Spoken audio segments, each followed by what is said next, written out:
There were some tense moments near the end of a rally today supporting striking CUPE members from Western University. The rally was held on Wellington near City Hall, and as it was wrapping up, those demonstrating marched into the intersection of Dufferin and Wellington. They circled in the intersection for about 10 minutes, and as they headed off along the westbound lanes of Dufferin, a car came through the intersection in the eastbound lanes. Now, one of those involved in the rally struck the car as it passed. The driver then jumped out of his vehicle and took a swing at the person who hit his car. The man from the rally then took off on foot, but the driver turned his vehicle around and drove toward the back of the parading union members. CUPE representatives tried to calm him down, but the driver abandoned his vehicle in a live lane of traffic on Dufferin and went looking for the person who hit his car, following the gathering all the way down Richmond towards Central. London police were on hand as the man returned to his vehicle. At this point, there's no word on whether charges will be laid for any of those involved. The rally is in support of the Western support workers who are now into their third week on the picket lines. CTV's Gerry Dewan has more on that gathering. They were out making noise along Wellington Street over the noon hour. Lots of noise.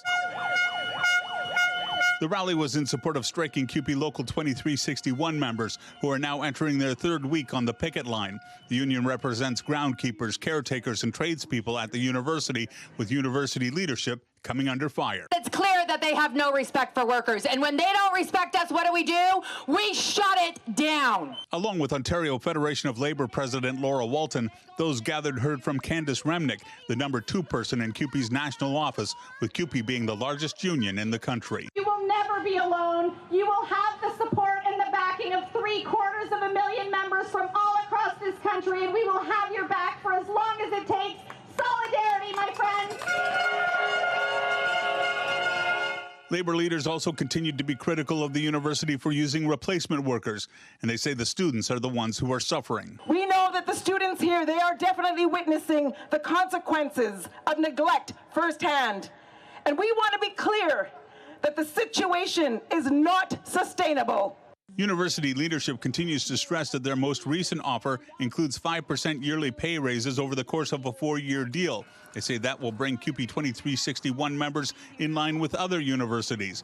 But 2361 Vice President Chris Yates says it's not a fair comparison. The university sector as a whole is behind, just like almost every other public sector group in Ontario. So to try to compare us to other universities is doing us a disservice when it's really the market around us, the London market, that we've been trying to use as a comparator all along. And it's very obvious that there are other public institutions in the London area that are paying more than the University of Western is paying. And our members need to be able to be in that competitive mix. The rally was originally going to take place at the university main gates on Richmond, but out of respect for those injured in a serious crash at that location earlier this week, they moved it downtown. Gerry Dewan, CTV News.